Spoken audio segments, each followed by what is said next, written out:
नमस्कार साथियों, स्वागत है आपका। देखिए, आज का हमारा टॉपिक है लोकसभा।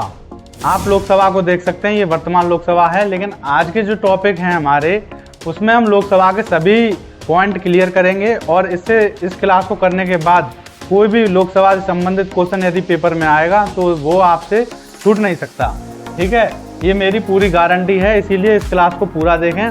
और आज की क्लास में क्या क्या क्वेश्चन होंगे वो मैंने यहाँ पे लिख लिए हैं।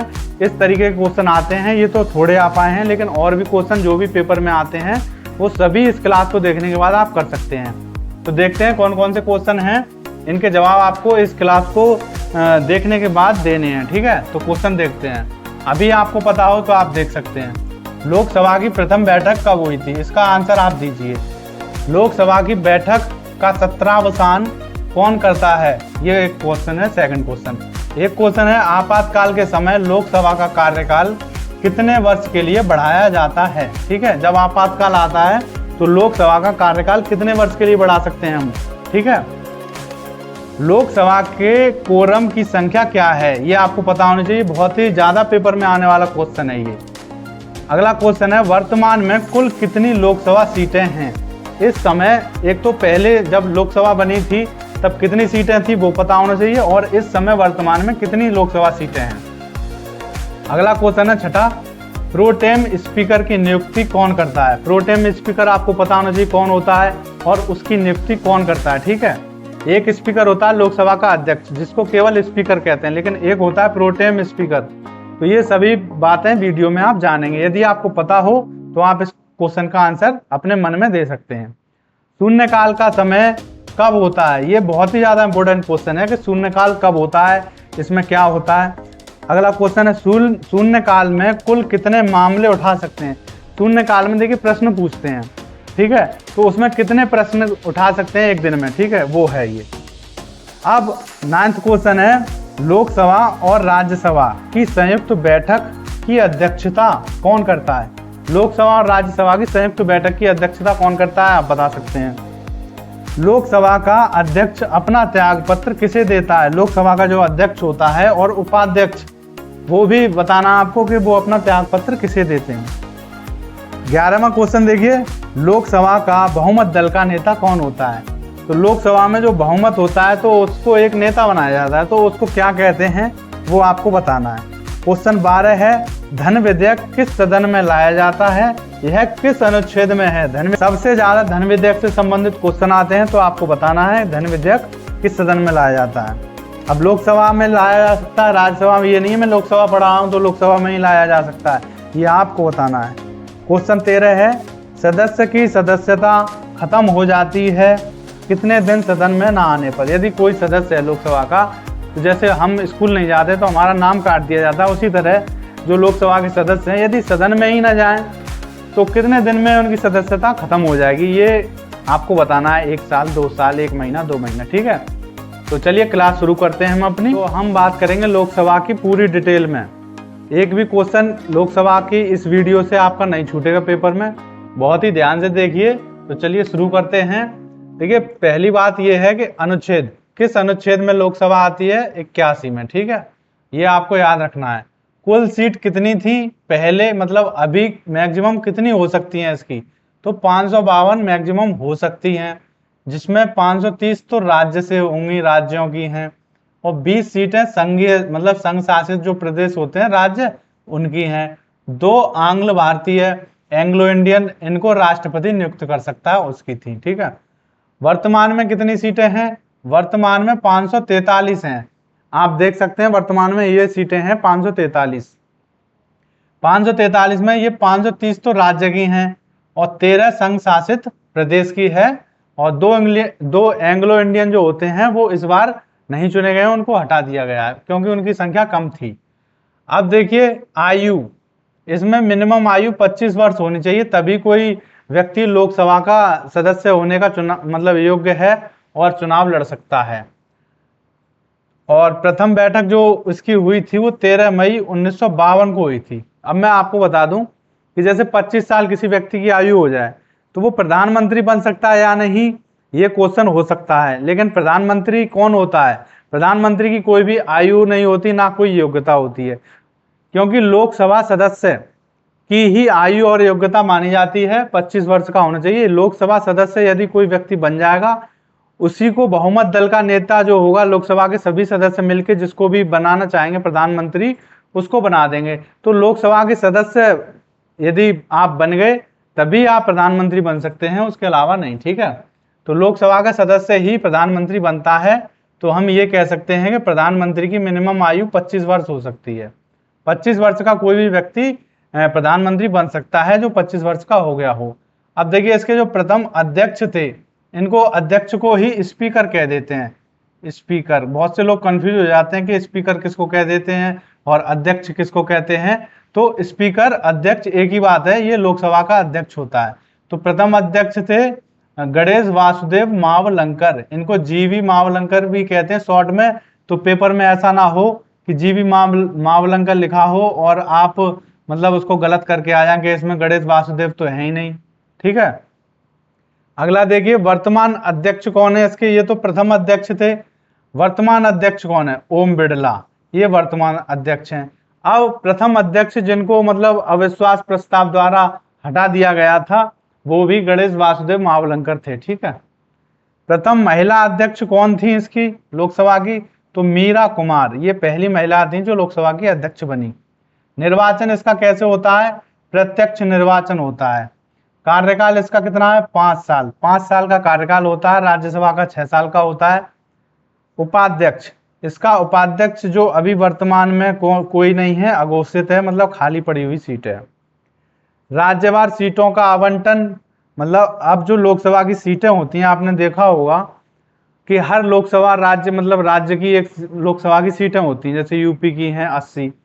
तो वो किस आधार पर किया जाता है? तो वो जनगणना के आधार पर किया जाता है। 1971 की जो जनगणना हुई थी उसके आधार पे ये जो 552 सीटें दी गई हैं, हर राज्य को बांटी गई हैं, वो 1971 की जनगणना के ऊपर है। और ये 2026 तक सेम टू सेम रहेगा, कोई भी बदलाव नहीं होगा। 2026 के बाद जो भी जनगणना होगी तब इसकी सीटें बदली जाएंगी, लोकसभा के साथ साथ राज्यसभा की भी, ठीक है। ये नियम 1971 की जनगणना के ऊपर जो था वो लोकसभा और राज्यसभा दोनों के लिए है। अब देखिए अगला, लोकसभा का नेता कौन होता है? बहुमत दल का नेता, उसी को प्रधानमंत्री बनाते हैं। तो वो प्रधानमंत्री होता है। मान लीजिए 300 सीटें जीत गए, कोई बहुमत से जीत गया, तो वो सभी लोग मिलकर किसी को भी प्रधानमंत्री बना सकते हैं। तो प्रधानमंत्री कौन होता है? बहुमत दल का नेता। अगला देखिए, लोकसभा को विघटित कर सकता है कौन? विघटित कर सकता है मतलब कैंसिल कर सकता है, पूरी भंग कर सकता है, तो वो राष्ट्रपति कर सकता है। लेकिन ये कहने की बात है, राष्ट्रपति तो बस अपने सिग्नेचर करेगा, सिफारिश कौन करेगा? प्रधानमंत्री। प्रधानमंत्री जब तक सिफारिश नहीं करेगा कि इसको भंग कर दिया जाए, तब तक लोकसभा को राष्ट्रपति भंग नहीं कर सकता, ठीक है। ऑर्डर किसका चलेगा? प्रधानमंत्री का। अब देखिए त्याग पत्र, अध्यक्ष किसको त्याग पत्र देगा? लोकसभा के उपाध्यक्ष को। और उपाध्यक्ष किसको त्याग पत्र देगा? अध्यक्ष को। दोनों आपस में ही दे देते हैं। अब तक कितनी बार लोकसभा भंग हो चुकी है? तो अब तक कुल मिला के 8 बार लोकसभा भंग हो चुकी है, और पहली बार हुई थी 1970 में, ठीक है। अब देखते हैं आगे। देखिए, सदस्य की सदस्यता समाप्त हो जाएगी। कोई भी लोकसभा का सदस्य हो, उसकी सदस्यता कब समाप्त हो जाएगी? यदि वो 2 माह तक अनुपस्थित रहता है, सदन में नहीं आता है, 2 महीने की कोई छुट्टी कर ले 60 दिन की, तो उसकी सदस्यता अपने आप समाप्त हो जाएगी। अब एक शब्द है प्रोटेम स्पीकर, जिसको अस्थायी अध्यक्ष भी कह देते हैं, ठीक है, एक ही बात है। तो प्रोटेम स्पीकर क्या होता है उसके बारे में जानते हैं। ये राष्ट्रपति के द्वारा नियुक्त किया जाता है। देखिए, जैसे लोकसभा के सदस्य चुन के आए, लोकसभा के चुनाव हुए, अब सदस्य जितने भी चुन के आएंगे, अब कोई लोकसभा का अध्यक्ष तो है नहीं क्योंकि सभी सदस्य चुन के आए हैं, तो क्या होगा कि राष्ट्रपति का एक पैनल होता है 6 सदस्य का, उसमें सबसे जो वरिष्ठ नागरिक होता है पूरी लोकसभा में 6 पैनल के में, तो सबसे वरिष्ठ नागरिक को क्या करता है राष्ट्रपति? प्रोटेम स्पीकर बना देता है, एक अस्थायी अध्यक्ष बना देता है, जो सभी जितने भी लोकसभा के सदस्य हैं जो चुन के आए हैं, उनको शपथ दिलाता है, क्योंकि अभी लोकसभा का अध्यक्ष बना नहीं है, तो सभी को शपथ दिलाएगा। फिर बाद में लोकसभा का जितने भी अध्यक्ष है मतलब वो हैं सदस्य, तो वो लोकसभा के अध्यक्ष को बना देंगे अपनी सहमति से। तो तब तक कौन होता है, प्रोटेम स्पीकर होता है, वही सब कुछ शपथ वगैरह दिलाता है। अब देखिए एक है शून्यकाल। ये क्या होता है, ये 12 बजे से 1 बजे तक का काल होता है और शून्यकाल कहते हैं। इसमें क्या होगा कि जितने भी जरूरी मुद्दे हैं उन पे सदस्य जो होते हैं लोकसभा के या विपक्ष के, वो प्रश्न करते हैं। लेकिन इन प्रश्नों का जो एक तो ये प्रश्नकाल के बाद का समय होता है, ये बात ध्यान रखनी है आपको। दूसरा, ये जो मामले होते हैं उनकी सूचना 10 बजे से पहले ही अध्यक्ष को देनी पड़ती है, लोकसभा के अध्यक्ष को। तभी लोकसभा का अध्यक्ष डिसाइड करेगा कि कौन से मामले उठाने चाहिए सदन में, कौन से नहीं। तो पहले तो सूचना देनी चाहिए 10 बजे से पहले। और एक दिन में कुल 20 मामले उठाए जा सकते हैं, 20 से ज्यादा नहीं। राज्यसभा में 7 मामले उठाए जा सकते हैं। जैसे मान लीजिए कोई भी एकदम ऐसा प्रश्न है, मैं लोकसभा का सदस्य हूं, तो मेरे मन में कोई भी ऐसी चीज है गरीबों के लिए, या फिर कोई योजना है, या फिर कोई सरकार की शिकायत है, तो मुझे वो मामले उठाने हैं पूरे सदन में। तो मैं 10 बजे से पहले अध्यक्ष को बता दूंगा, और 12 बजते ही जैसे ही मेरा नंबर आएगा, मैं उनको वो प्रश्न पूछूंगा सदन में, और हर किसी को वो जवाब देना पड़ेगा मेरे सब प्रश्नों का। तो ये तो होता है शून्यकाल में, ये सारी चीजें होती हैं। अब देखिए लोकसभा और राज्यसभा की संयुक्त बैठक कौन करता है। संयुक्त बैठक होगी तो उसकी अध्यक्षता कौन करेगा, लोकसभा और राज्यसभा की, तो लोकसभा का अध्यक्ष ही करेगा। ठीक है। संयुक्त बैठक कब होती है, साधारण विधेयक के संबंध में होती है। जैसे कोई साधारण विधेयक हो रहा है तो उसको पास करने में कोई कंफ्यूजन है, राज्यसभा राजी नहीं है या फिर कोई सदस्य, तो उन दोनों की संयुक्त बैठक बुला के तब उसको विधेयक को पास किया जाता है। अब देखिए आपातकाल में लोकसभा का कार्यकाल कितना बढ़ाया जा सकता है। वैसे 5 साल होता है, लेकिन यदि आपातकाल लग गया तो 1 साल के लिए उसको बढ़ा दिया जाता है। ये नहीं है 5 साल के लिए बढ़ा दिया जाए, 1 साल के लिए बढ़ाया जाएगा, और 1 साल होने के बाद दोबारा 1 साल के लिए बढ़ा सकते हैं। एक साल एक बार में 1 साल के लिए बढ़ा सकते हैं। और मान लीजिए आज आपातकाल की घोषणा एकदम ये कर दी जाए कि आपातकाल खत्म, ठीक है, उस घोषणा के 6 महीने के अंदर वो मतलब जो आपातकाल लोकसभा का कार्यकाल बढ़ाया गया है वो 6 महीने तक ही रहेगा। आपातकाल की घोषणा जैसे बंद करने के बाद 6 महीने के बाद वो समाप्त हो जाएगी। ठीक है, वो कार्यकाल नहीं रहेगा। अब देखते हैं आगे। अब देखिए विधेयक, तो विधेयक कौन कौन से होते हैं। एक तो कानूनी विधेयक होता है। तो कानूनी विधेयक क्या होता है, किसी भी सदन में लाया जा सकता है, लोकसभा में ले आए पहले या राज्यसभा में। ठीक है। दूसरा एक होता है धन विधेयक, ये केवल ओनली लोकसभा में लाया जा सकता है, जो कि आर्टिकल संख्या 110 में है। एक होता है अखिल भारतीय सेवाओं का सृजन करने संबंधी विधेयक, जो होता है वो केवल राज्यसभा में लाया जाता है पहले। और एक होता है वित्त विधेयक। वित्त विधेयक केवल लोकसभा में लाया जाता है। ठीक है, पहले लोकसभा में लाया जाएगा। अब देखिए लोकसभा की बैठक से संबंधित कौन से क्वेश्चन है। ये बैठक जब समाप्त होती है तो 3 तरीके से होती है। एक होता है सत्रावसान, एक होता है विघटन, एक होता है स्थगन।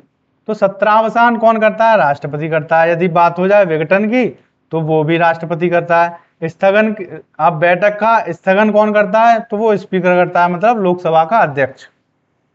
अब आगे देखिए लोकसभा का कोरम, मतलब गणपूर्ति, कि कितने सदस्य हो। मान लीजिए क्लासरूम है ये, अब क्लासरूम में मैंने कह दिया 100 बच्चे हैं टोटल, उसमें से 1/10 बच्चे आएंगे तो ही क्लास शुरू की जाएगी, वरना क्लास शुरू नहीं की जाएगी। तो 1/10 100 का कितना हो गया, 10 बच्चे हो गए।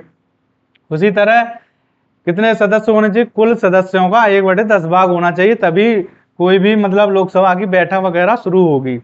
तो 1/10 कितना हो गया, 552 का 55 हो गया। तो 55 लोकसभा का कोरम होता है। गणपूर्ति के लिए इतने सदस्य होने चाहिए, तभी मतलब वो बैठक शुरू होगी। तो ये तो हो गया लोकसभा का कोरम, गणपूर्ति। ठीक है। अब देखिए सबसे अधिक सीटें, तो वो 80 सीटें हैं यूपी में, यूपी राज्य की। सेकंड नंबर पे कौन सा है, 48 सीटें महाराष्ट्र MH। और तीसरे नंबर पे है 42 सीटें पश्चिम बंगाल। 40 सीटें चौथे नंबर पे है बिहार। तो ये 4 राज्य हैं। इसमें कभी कभी दूसरे नंबर का या तीसरे नंबर का पूछ लेता है, तो वो आप याद कर सकते हैं। तो इसी तरह राज्यसभा की भी सीटें 3 नंबर तक आप याद करें। तो लोकसभा के जितने भी मेन टॉपिक थे वो मैंने आपको बता दिए हैं, और आप इन सबको अच्छी तरह देखें, जिससे कि और हर बच्चा ये बताए कि अब उसने कितने क्वेश्चन जो मैंने शुरू में बताए थे वो कर पाया या नहीं। ठीक है। तो अब हम उन्हीं क्वेश्चन को देखेंगे जो शुरू में थे। इनके आंसर आपको भी पता चल गए होंगे और मैं भी बता देता हूं। तो चलिए शुरू करते हैं। लोकसभा की प्रथम बैठक कब हुई थी? तो ये हुई थी आपकी 13 मई 1952 को। ठीक है। नंबर 2 क्वेश्चन है, लोकसभा की बैठक का सत्रावसान कौन करता है? बैठक का सत्रावसान आपको पता हो गया होगा, 3 चीजें होती हैं, स्थगन होता है, विघटन होता है, सत्रावसान होता है। तो सत्रावसान कौन करता है? राष्ट्रपति। ठीक है। अगला देखिए क्वेश्चन नंबर 3, आपातकाल के समय लोकसभा का कार्यकाल कितने वर्ष के लिए बढ़ाया जा सकता है? तो एक बार में 1 वर्ष, एक वर्ष करके बढ़ा सकते हैं। ठीक है। क्वेश्चन नंबर 4, लोकसभा के कोरम की संख्या कितनी होती है? क्या है? तो अभी कोरम की संख्या तो 55 है, लेकिन वो कितनी होती है? 1/10वां भाग होता है कुल सदस्य संख्या का। ये आप समझ गए होंगे। अब क्वेश्चन नंबर 5 था, वर्तमान में कुल कितनी लोकसभा सीटें हैं? तो वर्तमान में 543 लोकसभा सीटें हैं। प्रोटेम स्पीकर की नियुक्ति कौन करता है? तो ये कौन करता है? राष्ट्रपति। आपको पता होगा प्रोटेम स्पीकर कौन होता है, आपको पता चल गया। अस्थायी अध्यक्ष होता है जो राष्ट्रपति होता है, सबसे बड़ा सर्वोच्च, मतलब जो राष्ट्रपति के पैनल में 6 सदस्य होते हैं उनमें सबसे वरिष्ठ सदस्य को प्रोटेम स्पीकर बना देता है राष्ट्रपति। क्वेश्चन 7, शून्यकाल का समय कब होता है? 12 बजे से 1 बजे तक। ठीक है। ये शून्यकाल का समय होता है। शून्यकाल में कुल कितने मामले उठा सकते हैं? तो कुल 20 मामले उठा सकते हैं। अगला क्वेश्चन, लोकसभा और राज्यसभा की संयुक्त बैठक की अध्यक्षता कौन करता है? तो कौन करता है? स्पीकर, मतलब लोकसभा का अध्यक्ष ही करता है। लोकसभा का अध्यक्ष अपना त्यागपत्र किसे देता है? ये देता है उपाध्यक्ष को। अगला क्वेश्चन है, लोकसभा का बहुमत दल का नेता कौन होता है? प्रधानमंत्री, पीएम। अगला क्वेश्चन, धन विधेयक किस सदन में लाया जाता है तथा यह किस अनुच्छेद में है? तो ये धन विधेयक जो हमेशा लोकसभा में लाया जाता है और इसका आर्टिकल संख्या है 110, अनुच्छेद 110 में है। अब देखिए, सदस्य की सदस्यता खत्म हो जाती है कितने दिन सदन में ना आने पर? तो 2 मंथ। यदि 2 माह कोई सदन में नहीं आएगा तो उसकी सदस्यता खत्म हो जाएगी। तो ये बताइए आपको क्लास कैसी लगी, और इस सभी क्वेश्चन को आप ध्यान से देखिए और नोट्स बना लीजिए। मिलते हैं अगले किसी नए टॉपिक के साथ, तब तक के लिए थैंक यू।